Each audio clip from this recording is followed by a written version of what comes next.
Bonjour à tous, bonjour à toutes et bienvenue sur Eurotech TV. Voilà, donc nous sommes le samedi 9 mars 2019 et nous sommes à Paris. Maman Anne, bonjour. Bonjour. Bandeko balandi tozali awa et pas ya maman Anne Longo donc esengweza ya ngai puisque naebi que nazana privilège ya kozana kata oesika. Nazelaki te que maman Anne aya vers ngai pour tout ça la émission o tout ça la mkwalelo mais na benga ki maman Anne pour ete ayamba ngai epanaye après retourner ya mboka. Maman Anne azali moko ya mobundeli mboka onga na yebi abundi bitumba depuis ngai nazana kata poto. Maman Anne namona ke na musika na pusani pembe na bango tokomaki kosala ba reportage. Mais maman Anne azali moko azaki na kati ya ba combattant toujours avec bendele na maboko pona bitumba ya mboka. Maman Anne abundi na kati ya UNC derrière monsieur Vital Kamere qui est le DIRCAB na mboka na biso na mwalelo. Maman Anne azalaki moko ya o bazaki chargé ya communication mopanzi sango ya Lingomba. Maman Anne azalaki wana sima ya babundi mibali basi otango ba bombe lacrymogène ezaki ko panzana na Château Rouge na Champs-Élysées. Maman Anne azalaki wana ko banga na ngezalaki kutuke maman oyo na mbula na vraiment est-ce que il fallait qu'azala bisiko yo pona obunda pona mboka mais atika kité yango tonga na identifier ki na kati ya batu oyo bakende Kinshasa diaspora o bakita Kinshasa pona intronisation pona investiture ya président Fachi et comme ça il a été puisque azali na kati ya bitumba il fallait qu'azala wana puisque bitumba et PC président il y a opposition et sima ya papa Videl Kamere na très bien que il fallait qu'azala wana azala ki wana na Kinshasa pour la investiture, il y a un nouveau président Zalaki Wana, à Tikalaki moins longtemps, puisque mariage, il y a Moko, il y a Mikonzinaye, donc Mikonzinaye, Vital Kamere, mariage, Nene, il y a maman Amida, donc il fallait qu'il assiste à Fana. Mais comme tout dans l'anglais, que maman Anne Azongi, Andimi invitation à Ngai. Nandenge to sola ki na téléphone bato belé ba bengi non naza fatigué na omeli na sa mingi mais maman Anne na bendele onga na mona ki na maboko na asazaki mutu moko te aza na mboko oyo na minute oyo mais ya mboto bana masona biso na retour na maman Anne santé boni maman santé za malamu merci santé za malamu Kinshasa boni Kinshasa kitoko makasi mboka na moto ezaka mboka na moto. Ah bon, malgré ba mabulu, malgré ba... Oh, ba mabulu wana, mosale sa bandi, ezo sila. Togolo Belango, mosale se bandi, tout le monde qui président de la République a sali programme Fleuve. Oya Bengaki, les 100 premiers jours du président de la République, depuis l'investiture, depuis la prestation de serment, 100 premiers jours, il y a président. Nakati ya bokonzi nakati ya programme wana a détaillé ki makambo belé soki pinza ozaki na bokebite tam susu ko bunga obosani abandi wapi asuki wapi a osala nini mais programme ya président maman bon avant to kuma na programme alors boyoka nizali ndenge nini entre président Fachi na Mkonza Seka o autobi yakala o ya autobi na pouvoir Rais Kabila omoni na katikati wana eza politique eloko moko ya munene to ya makasi ezalité tozo sala politique nyonso eza kotambola na lolenge oyo esengeli kotambola mokonzi ya kala azalaki wana liboso azali susu kosala ko diriger ekolote lelo yo ezali mokonzi ya sika oyo abengami président Félix Tshisekedi. Yende moto azana contrôle ya nyoso, ye moto azako tambusa ekolo sikoyo boy. Mais esenga na biso toyebake entre bango mibale eloko ya monene to ya babitumba ekoka kozala wana te. Donc bitumba ezali te baza ko se consulter eloko ezali tout à fait logique. Lokwa to vana na mikili ya poto awa to mona kayango. Tomona kayango oyo atambusaki na oyo akoti sikoyo boye baza binemite bazako partager des fois ba idée oyo alingi kokenda ko consulter oyo boye oyo kuna alingi kokenda ko consulter ko rendre visite na moninga po ba solola na makambo oyo etali intérêt ya mboka eza mabete donc baza binemite moto na moto azana opinion na ye moto na moto azana lolenge na ye ya komemela makambo na ndenge na ye donc il n'y a rien ya babitumba ya ba makambo ya minene oyo ekoki ko tia mobulu katikati na mboka concernant batomi balewa. Alors ekotia mobulu te mama ane wana yum tolo bien o mais biso ba peuple biso toza libanda to yebi très bien que tango président il fallait qu'il attende un discours avec paragraphe au bakotisa qui a levé ya ba sanction ya ba dignitaire ya Raïs attanga ki ngote dimanche o elandaki directement tomonaki président Kabila na cité ya OUA mais akendeki koloba nini puisque mingi tomonaki na ba internet e komami biso pe ta musu tozaki simana pona ba ta musu pe zaki ya solo akiko gangela e pourquoi tangaki paragraphe wana te donc c'est-à-dire que lelo pour président Fati Asa Likambu il faut Raïs apé sa val na e apé sa accord na e Raïs akopesa accord na ye étant que qui il faut nano koyeba yango en tant que muto azana armée azali na majorité parlementaire azali na gouvernement eza ye et ben na titre wana akoki pe kopesa ben injonction na président bande ko na biso comment ça président nommé to réfléchissaka malam Raïs na période ne asalaki mosala na ye asalaki yango asala malamu asala mabe mais asalaki mais biso toyebi te mosala wana ekendaki malamu te parce que mboka ekokai kozala na état oyo yango ezali sekate c'est-à-dire mosala wana ezalaki bien te tata oyo ayesika président na biso oyo ayesika oyo akosala mosala selon projet na ye na lolenge oyo ya kanisi pona kobongisa mboka akosala yango pas na ba injonction oyo ekoyoko uta epai na epai ezala epai ya mokonzitel ezala epai ya mokonzitel esengeli na biso koyeba te oyo babengi président oyo azalaki liboso Kabila azali wana aza kogouverner lisusu te aza na armée te parce que armée ezalaka na oyo azali kogouverner ekolo oyo bapesi ye bokonzi ya mboka donc armée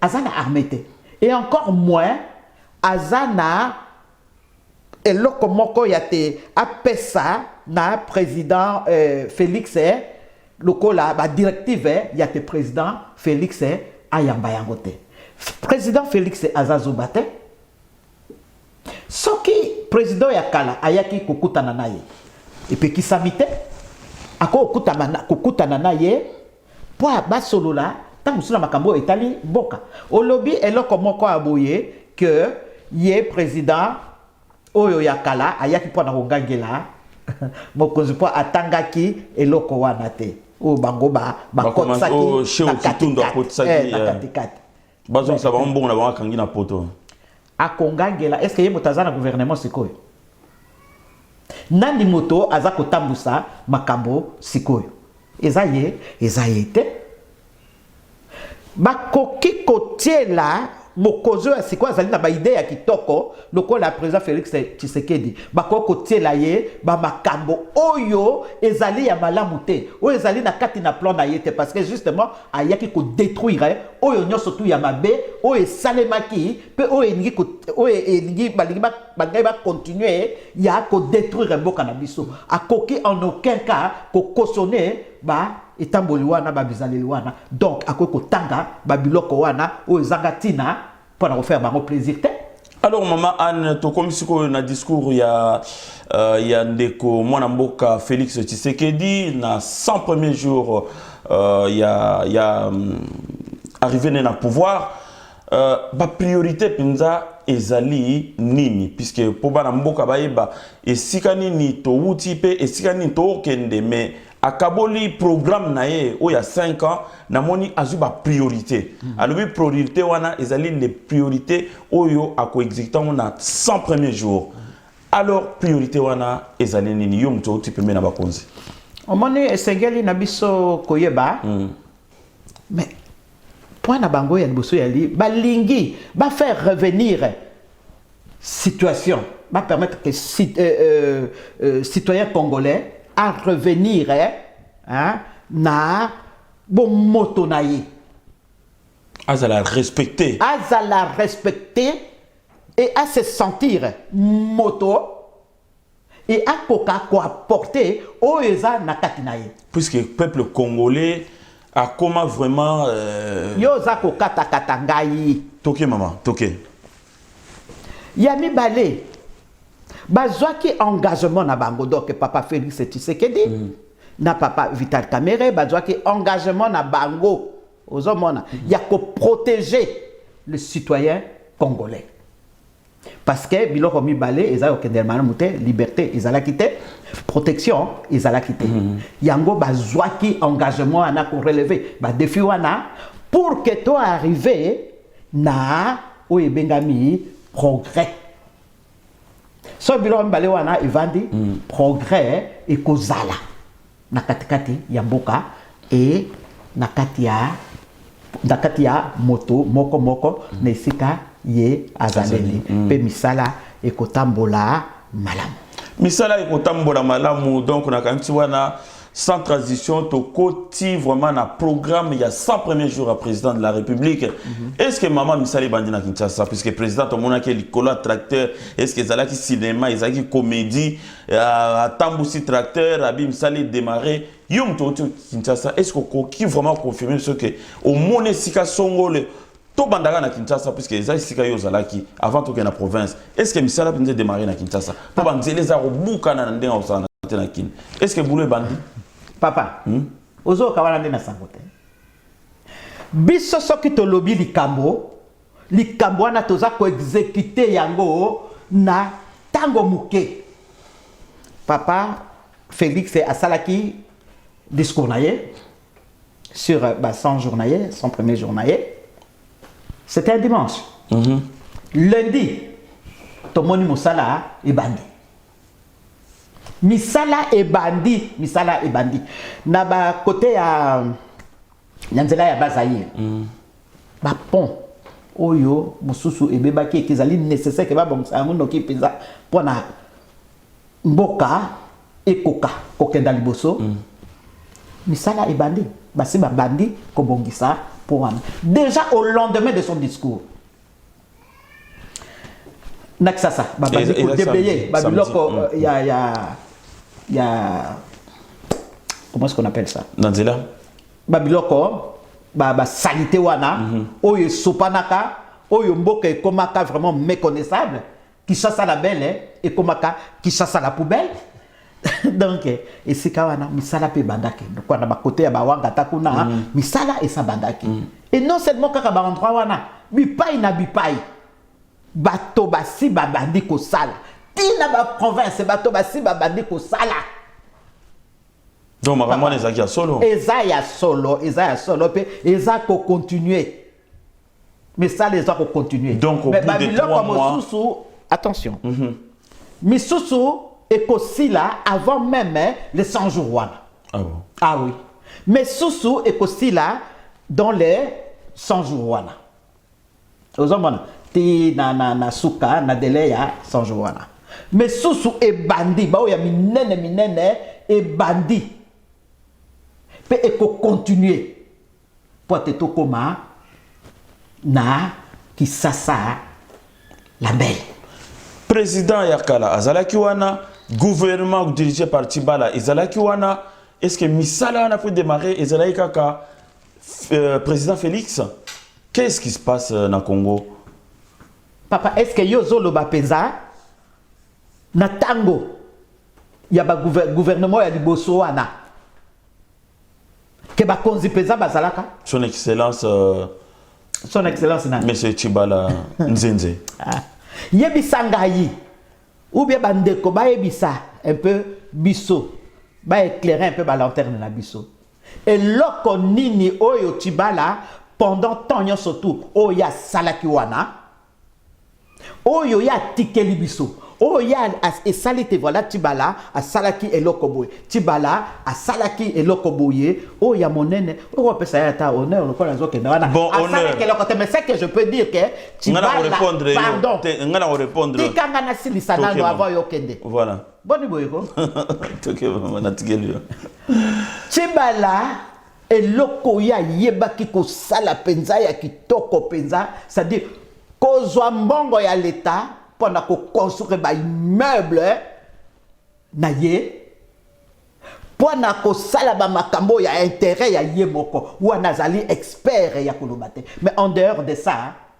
na mona eloko moko oyo ya sali pe atikeli biso ya kitoko te a inauguré prison ya Luzumu prison ezaki akopola bamodernize yango ekomi na ndenge poto lelo André Kimbuta atongi bijou ya hôtel de ville alors que hôtel de ville wana ezalaki soki mbula ebeti mama yoko okeluka papier na hôtel de ville te mais ndimata mutu na papa na wana ezali oyo tomoni na télévision oui elobi yo oui mais oyo tomoni mais mosusu mpe ta mosusu ya minene etikali na se papa soki tibala abongisi prison wana elingi koloba tout simplement parce que lokola kala mingi te je suis abo okene malamu et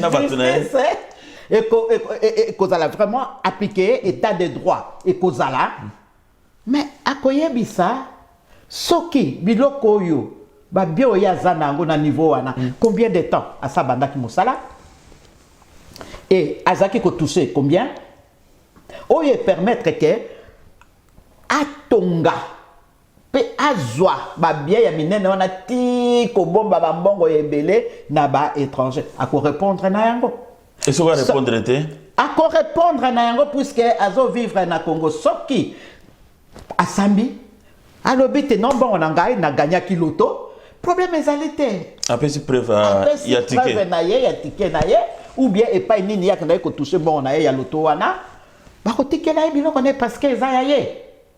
Mais si ce n'est pas le cas, ce que ali ayibaki, mais azobongisa prison wana ponaye, parce que tango kokenda azala un peu à l'aise kuna na katika. Alors bande konaranti mama Anne auti kolobake bon Bruno Tibala qui vraiment dernière œuvre liée à inaugurer les prison de luxe na kata Kinshasa, il y a le Zoom puisque c'est vers Kasangou là-bas. Ezali po ta mususu to éviter ce qui justice au lekande nini akoyamba manesika ya malonga. C'est pour quand les prochains gouvernements? Papa, tout le monde est en Belgique. En 1978. 78. 78, on a français. Na France. Basalaki 1094 jours, c'est-à-dire 3 ans en temps, voilà. Sans gouvernement, administration. Mboka ekufaki tomona kete ba votaki kutuna ba budget mosusu ndenge moko touti komona aboyeke biso gouvernement penano ezalité mais touti ko de cap na biso na président ya république ba uti ko voter ko débloquer budget moko d'urgence pona misala ebanda pona bien ya bana ya mboka misala ebandite izo salama tout le monde est sous la Belgique c'est un exemple que je donne et ça là qui 541 jours c'est-à-dire un an n'andambo entre 2010 et 2011 sans gouvernement. Belgique, ils ont continué à fonctionner. Ils ont continué à fonctionner. Voilà. Donc, ils ont dit qu'il y a gouvernement de l'unité, mais gouvernement éco-salema. Parce que l'Obama dengewana. Mais pour le gouvernement et salema, il faut que l'anda, makambo, na lulenge oyo constitution, yamboka nabiso et lobby. Donc, et sengel nabiso na ka. Oh, tozanango siko yoboye, ils allaient tout appliquer article 78. Ce qui t'a formé gouvernement siko yoboye, Batowana, bakna prêter serment et pas wapi, étant donné que Parlement Nabiso ezali na président ou ezali kosala intérim. Et va dire noter. Il faut makambo ya parlement et si la nano, il faut ce que makambo ya parlement et si parlementaire ba voter président na bango nde esika wana makambo ekobanda kozala débloqué. Et sengeli, il faut na ka obiso toza nango sika na mboka président ya république a nommé un informateur. Il faut a nommer yango pour identifier la situation surtout wana na kata parlement na yango azali majoritaire parce que apparemment na parti moko ya ye moko ezali majoritaire te. Et ça majoritaire te? Non. Non, parce que... Mais non, mais bazaki na kingakati basangani pembeni ya autorité morale Raïs Kabila. Donc, PESI, confirmation que bazam majoritaire, donc il ne restait plus qu'à nommer le Premier ministre parmi la majorité parlementaire. Est-ce que Kingakati, Yangonde, Parlement Nabiso? Mais à la place, les autres ont président de la parlementaire. Non. Est-ce que FCC, Nabalié Nabango, et l'ongui plateforme, et comme parti politique?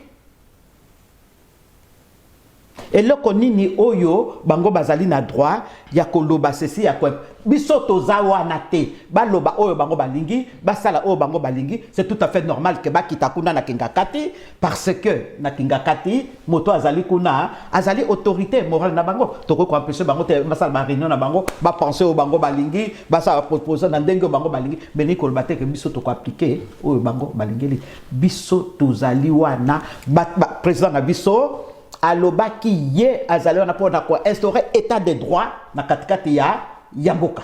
Il faut to respecter ba makambo na biso, ba loi na biso. To respecter oyo elobami na kati ya constitution ya batote mais ya biso Congo. Mais maman Anne yango soki tokolandela na ndenge wana. Oh, non, surtout les autres, le par-ci par-là, et t'as bisoté. Et puis, tu peux passer tant à bisoté, bisoté, tu peux répondre, bateau. Pareil, œuvre, ou bisoté opposé. Tu peux répondre, bateau, pareil, action, nabiso. Réponse, nabiso, yangwana, le reste est à bisoté. Donc, il faut nommer.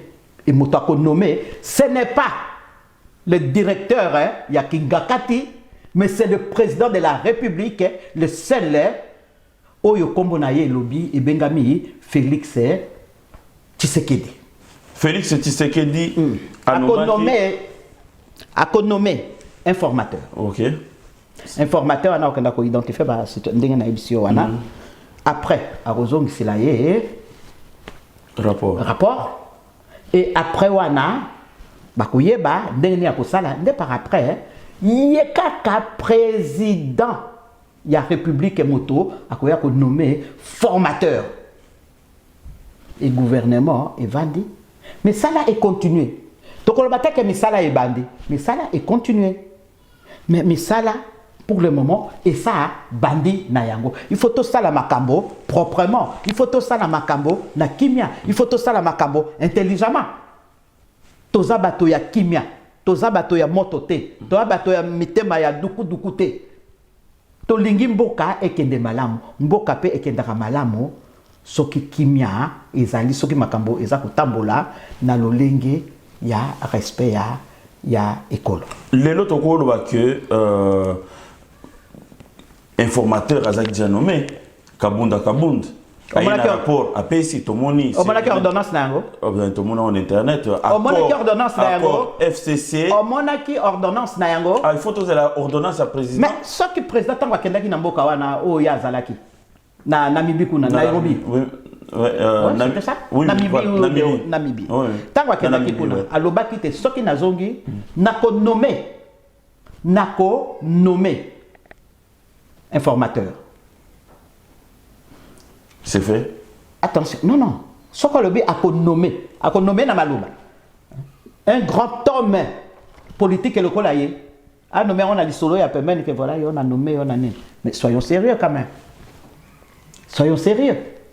Alobaki a nommé, peut moto surtout à koyeba, et vous allez là, koya, kobombama, té. Et donc pour l'instant, tous à un niveau, il y a. Tozozela, likambonano ya parlement, et vanda. Nandenge oyo, et koki. Et ça continue. Maman a koki peut qu'on nommé informateur, hein, natango oyo ya ko juger opportun que voilà, hein, il est temps maintenant, na moni un peu clair, hein, ou bien tozo kende la naboye, tozo kende na a ko sala mosala na ye, na kati ya plan oyo ye a établir yango. Mais namoni maman Anne un exemple au PC à Belgique na 2000 je ne sais pas 1094 jours na 1978 na 1978 jours. Tu sais très bien que moi na mboka Félix c'est que dit azali muto alekisi tango mulai na poto alekisi tango mulai na poto tout précisément na Belgique. Donc alinga memela biso politique à Belgique na Kinshasa. Donc na ndenge toke wana yena dirkab na ngati to zela pe 3 ans avant de passer premier ministre. Mais non. Nauti koloba na yo makambo eza kokenda makambo eza kosalema eloko na étape na yango na ndenge constitution elobi pe ekokenda pe kala mingi te to komona premier ministre akobima pe premier ministre na bino ya Tibala asali wana mwa soki mbula boni wana 2 ans. bon alors nini ya sala kaka na titre ya premier ministre mais nous voulons un premier ministre organiser élection boniko tata bon kokotanga na kati ya nini wana te tozozonga donc premier ministre oyo biso toko nommé ezali premier ministre oyo ya kovandisa gouvernement oyo ekosala na lolenge ya projet établi par mokonzi na biso ya ekolo. Alors, ce n'est pas n'importe qui, oyo bakotia ye, kaka po abatia ye na elengi ya kotia, po ya meme la biso, ba projet oya ye, to oya bango, au moins n'en pas. Mais attention, hein, biso toza bato akosakana te. Félix Tshisekedi, olobia akomeme la bino, akomeme la biso, ba makambo ya Belgique, tout ce qui est bon, oyo ko kozala bien, ozo mona, ce qui gestion. Oh, il y a mon qui t'a vendu na Belgique. Ils ont qui bien pour l'école wana oui. To kamata ngo. To sangisi na oh ya biso ya malamu lokola. Bokekei ekei diboso.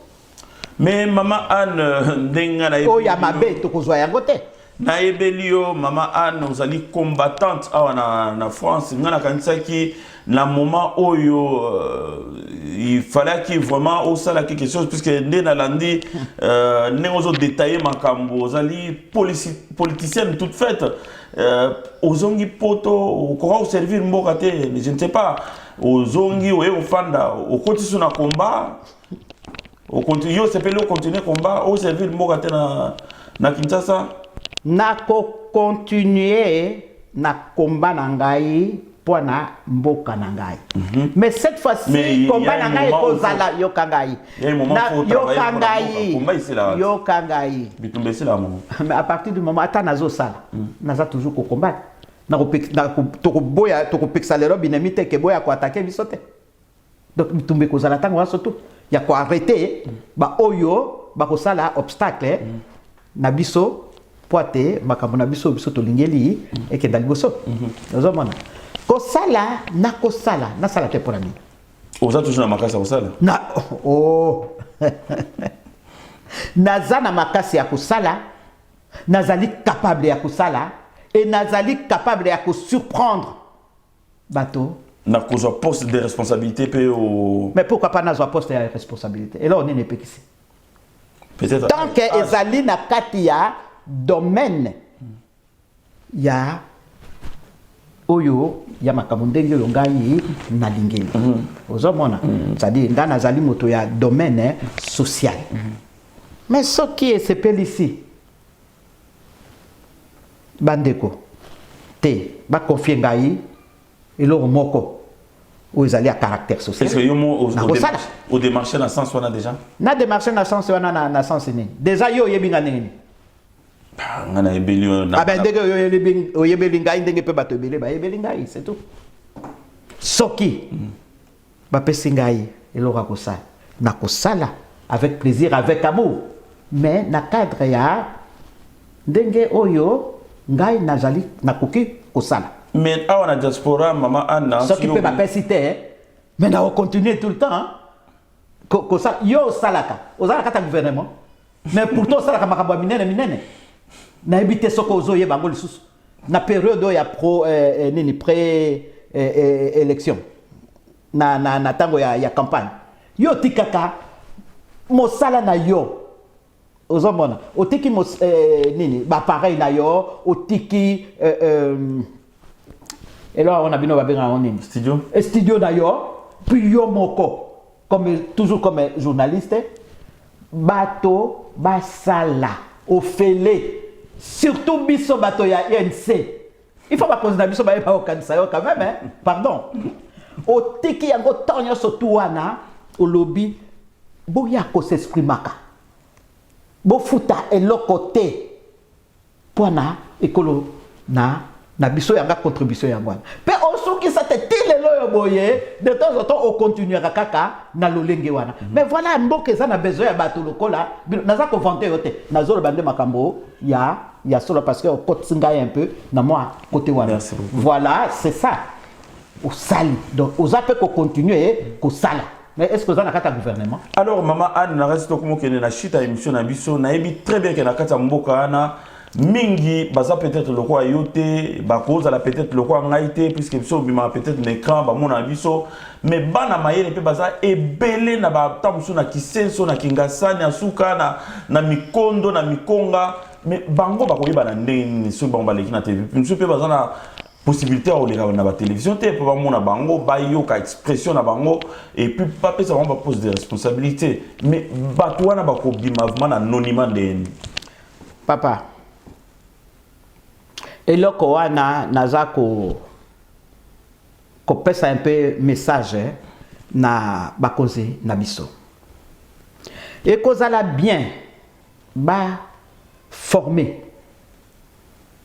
ndambo ya bateau ba exercer mon salaire ya chasseur de cerveau ba kotaka na ba bisiko ezali reculer parce que bateau bazali na suka ba kisenzo kuna bateau bazali na suka ya ba mekayo ba nini tout ça iringi lo bateke bango surtout bazali bazoba non baza ba congolais et na kati na bango ba mesuku tu batanga na kutanga te mais bazali ba génie oyo nzambe adota bango na ba capacité moko o eza ko dépasser entendement ya biso bato o toza boye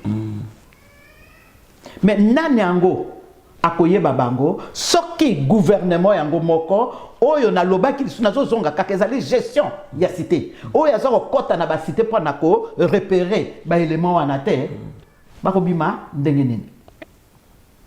Il n'y a pas que, oui, bon, baza na ba université, bazali. Mais sous bazali na ba katikati kuna, mais baza na possibilité ya kobimate. Or que na katikati na toza na ba ingénieur. Toza na ba génie. Oh lelo ba koko sela biso peut fuser made in RDC.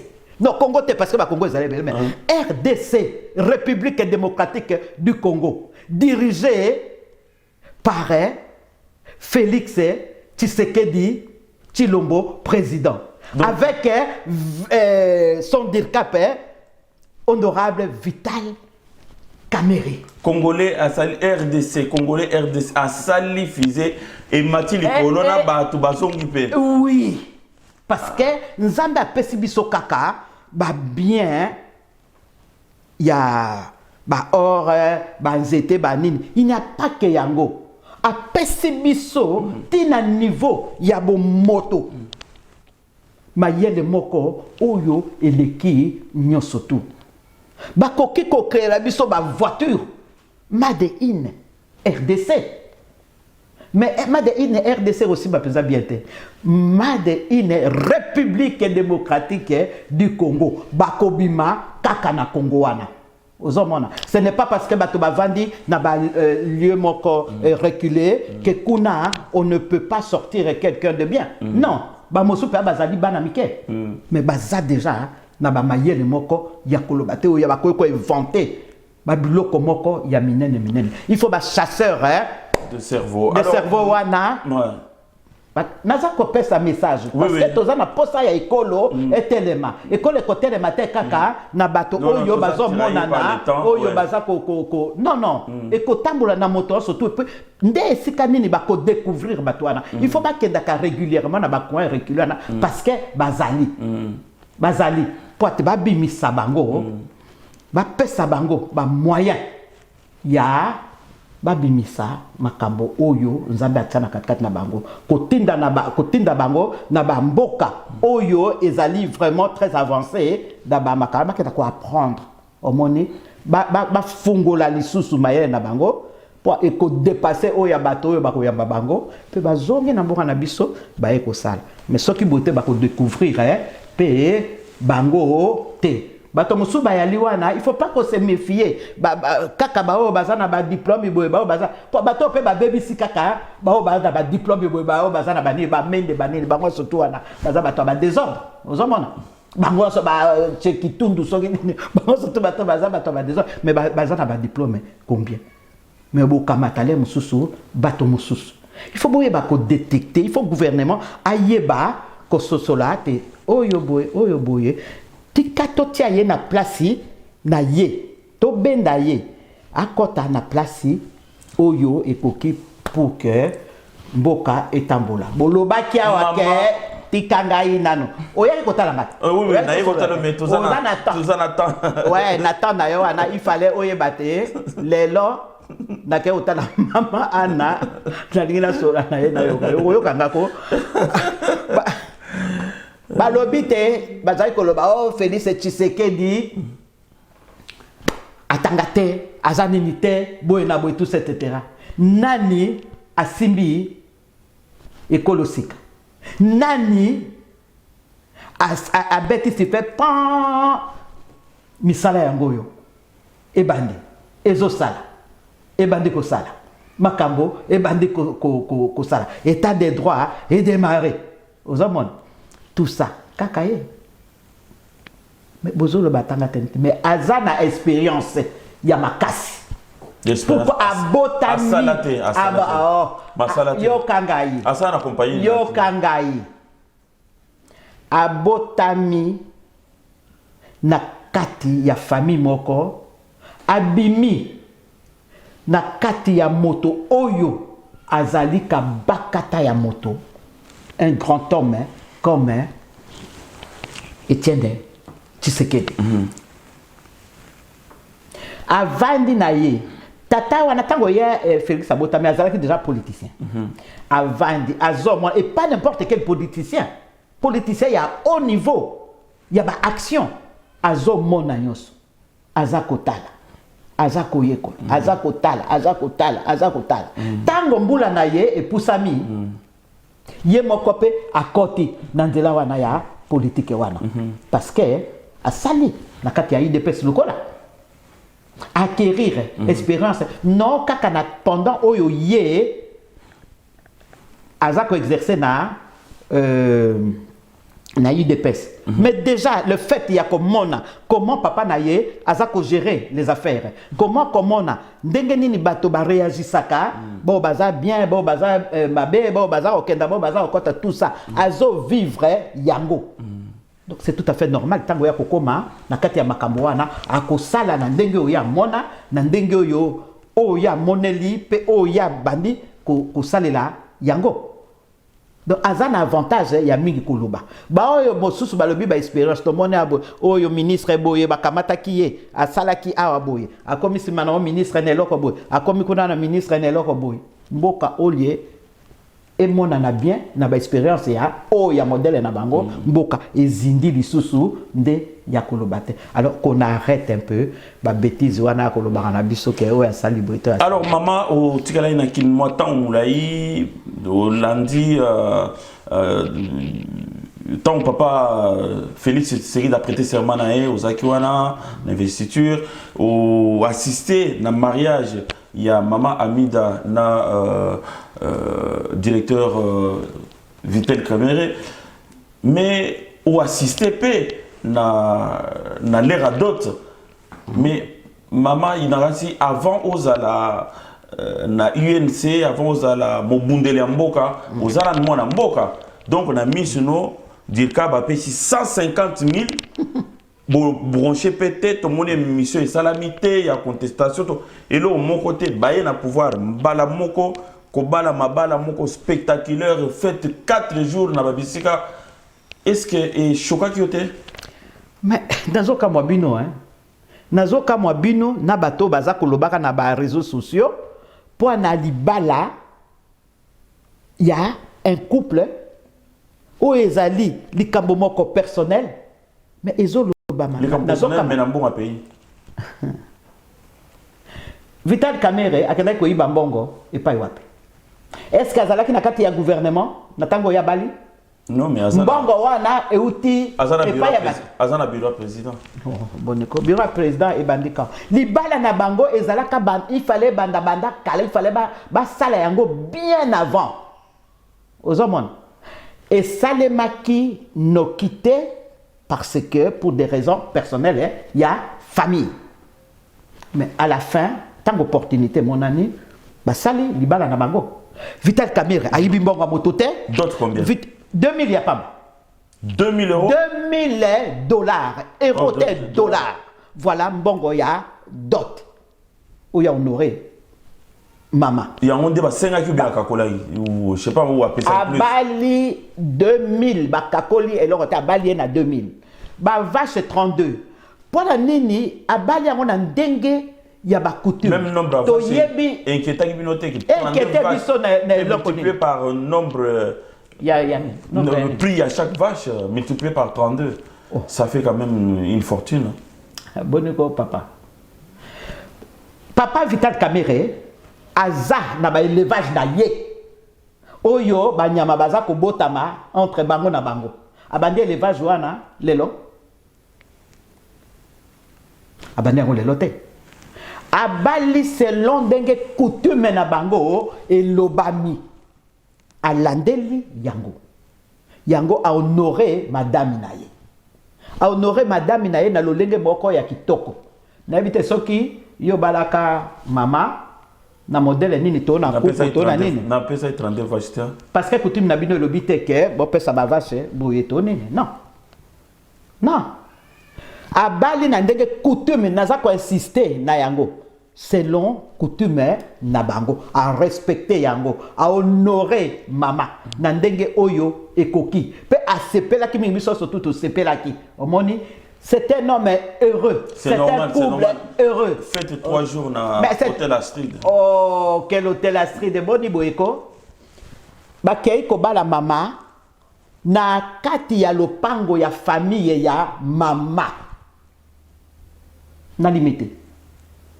Nazaraki wana tokenda ko balaye na salle ya monnaie na banini non tokenda ki to bali enda kati ya lopango na bango et salle mindenge bato surtout ba salle maka bo sali cérémonie ya libala bo kaboli mwa kopo muke na lopango wana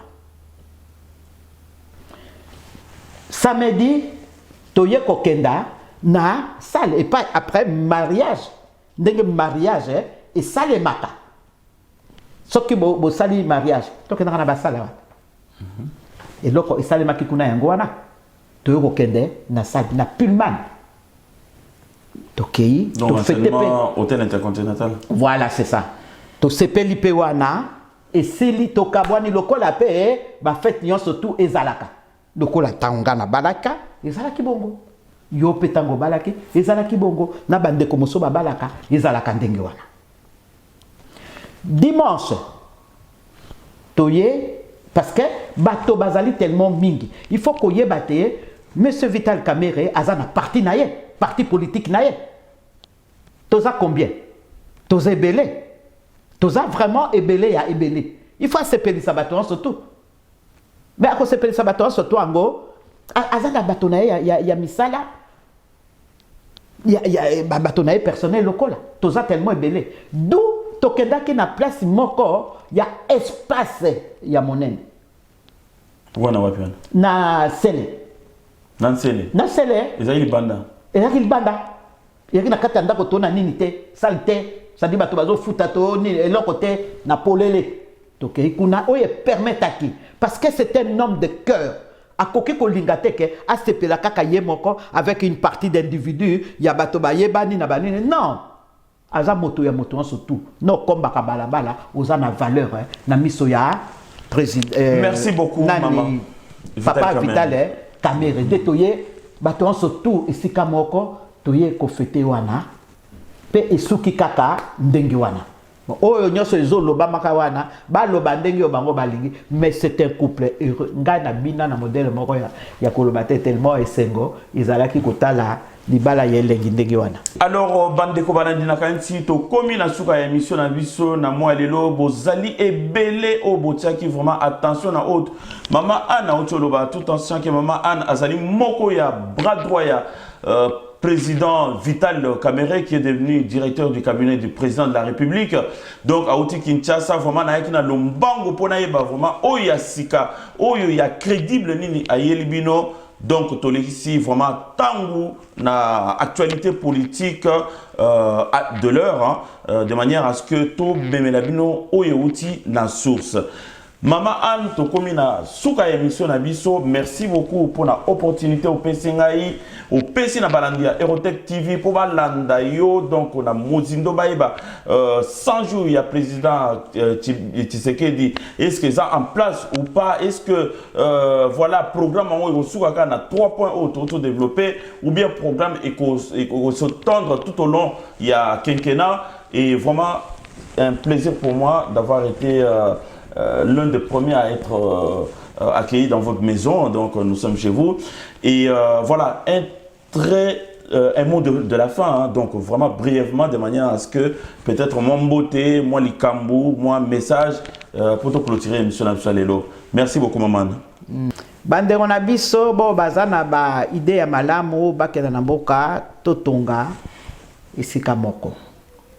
Mboka etonga maka sur base ya bolingo, ya bomoko pe po na intérêt ya mboka bo bazana posa ya kokendela bakenda pas na esprit ya te ba s'enrichir bango moko pas na esprit ya corruption ba basé misala na bango sur corruption là eko simbate eko zala bien te parce que état de droit de moto eko fonctionner ils ont fonctionné et sikoyo boy mais toye sa boka nene toza na bolingo pe bo moko côté ya batambusi ekolo na kopesa moi idée muke onga nazali nango c'est-à-dire bongi malamu te to bakoka ko baser un peu côté ya fonction publique na ba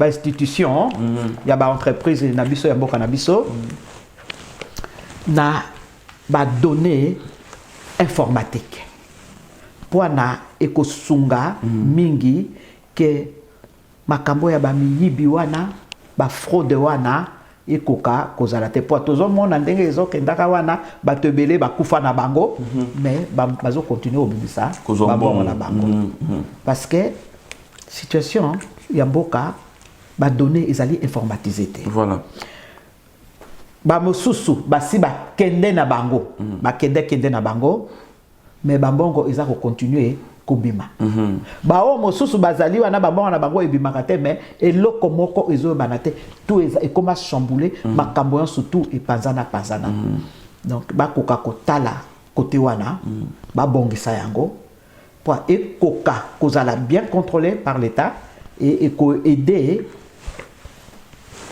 que oyo babengi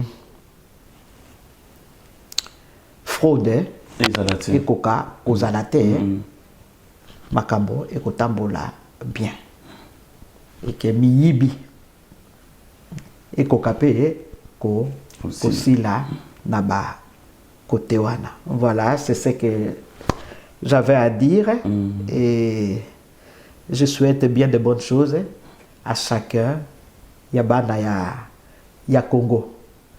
Et na bosani bolongani na ngai te papa Dieudonné et Pongo Munga oyo azali lipamboli na ngai azali pamboli na yo mama Anne yende muto a réalisé vraiment émission oyo puisque to zaki na caméraman te muto asali vraiment que bilili oyo ezala malamu papa Dieudonné. Merci beaucoup et à très bientôt maman Anne. Ben, je l'espère bien. Merci beaucoup maman Anne. Portez-vous bien et puis à bientôt. Merci beaucoup. À bientôt, vous qui avez pris le temps de nous suivre. Oui, un dernier mot. Sans oublier ma maman, celle qui m'a mise au monde, celle qui m'a toujours encouragé pour continuer Misala Oyobo. Je pense à mes frères et sœurs. Oyope, Bangwa Sotou, Bazali ko soutenir Ngai, na Katiyaba, Misala Nangai, Oyo na Salaka.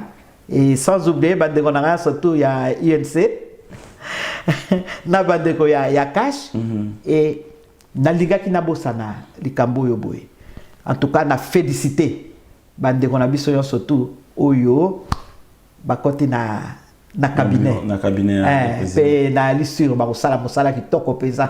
Bon, et vous merci papa. Namoni bato maïre bakoti wana ba mama Coco Tumbabwacha baza belé ba Abraham la Kabwanga, c'est des gens très intelligents. Balidi Omanga vraiment ba mbote na bino tout. Vraiment on est ensemble, et on vous dit à très bientôt à Kinshasa. Ça c'est très bien qu'il y a Eurotech TV Kinshasa qui est en place, mais n'hésitez pas. Et puis na bossa ni pe chatumbate parce que musala chatumba sala na ye na ndeko na ye comme na ye Churamboma bazo sala mosala kitoko penza ba continuer ndenge wana. Ils sont sur Eurotech TV. Voilà. Et à très bientôt. Bye bye. Merci.